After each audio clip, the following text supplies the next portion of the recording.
पलामू जिले के मेदिनीनगर समाहर न्यायालय में चौकीदार बहाली में धांधली का आरोप लगाते हुए छात्रों ने पलामू उपायुक्त पर नाराजगी जताई है।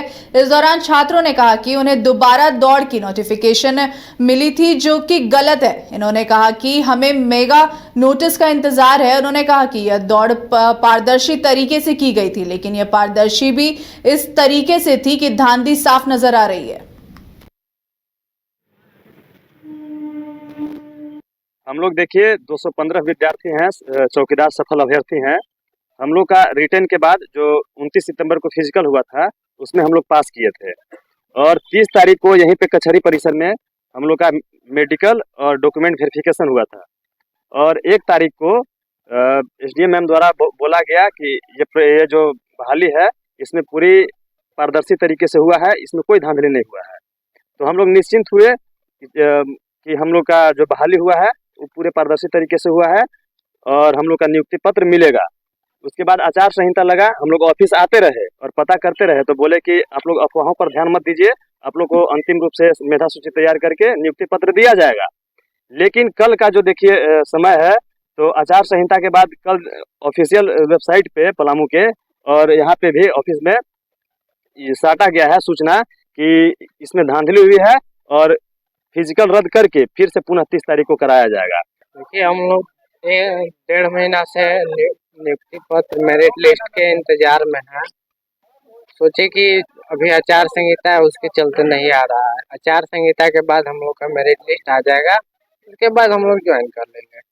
कल एकाएक आचार संहिता खत्म हुआ और एकाएक एक नोटिस आता है जिसमें बोला जाता है कि फिर से पहले वाला दौड़ कैंसिल किया जाता है और फिर से दौड़ लिया जाएगा, जिसका हम लोग पुरजोर तरीका से विरोध करते हैं। ऐसा हम लोग को फिर से दौड़ में भाग नहीं लेना है। अगर ऐसा अभी तक हमने भी बहुत सारी भर्तियां देखी है जिसमें एक ही बार दौड़ का वो किया जाता है। इसमें तो यही हो रहा है कि जो असफल है उसको भी दौड़ाया जा रहा है। आखिरकार हम लोग सफल हुए हैं और हम लोग डीसी सर से यही मांग करते हैं कि हम लोग का मेरिट लिस्ट निकाला जाए और नहीं निकाला जाएगा तो हम लोग सामूहिक आत्मदाह करेंगे यहीं पे। झारखंड विधानसभा चुनाव में इंडिया गठबंधन को प्रचंड बहुमत मिलने के बाद गुरुवार को हेमंत सोरेन मुख्यमंत्री पद की शपथ लेंगे, जिसको लेकर राजधानी रांची के ऐतिहासिक मोरहाबादी मैदान में तैयारियां जोरों शोरों से चल रही हैं। इसको लेकर जानकारी देते हुए कांग्रेस के प्रदेश प्रवक्ता राजेश सिन्हा ने बताया कि मुख्यमंत्री हेमंत सोरेन ने कांग्रेस के तमाम शीर्ष नेतृत्व को आमंत्रित भी किया है।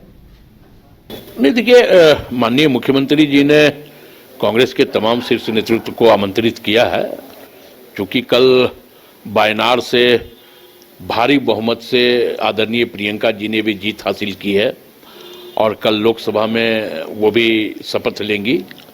उसके बाद क्या कार्यक्रम बनता है, क्योंकि अभी कोई सूचना प्राप्त नहीं हुई है, तो जब सूचना प्राप्त हो जाएगी कि कौन नेता शपथ ग्रहण समारोह में भाग लेंगे तो स्वाभाविक तौर पे आपके माध्यम से पब्लिक डोमेन को भी बता दिया जाएगा, वो पब्लिक डोमेन में भी आ जाएगी। ऐसे अभी शाम को हमारे झारखंड प्रभारी गुलाम अहमद मीर साहब पहुंच रहे हैं, बीके हरिप्रसाद जी और छत्तीसगढ़ के पूर्व प्रदेश अध्यक्ष और मंत्री मोहन मार्कम जी भी आ गए हैं।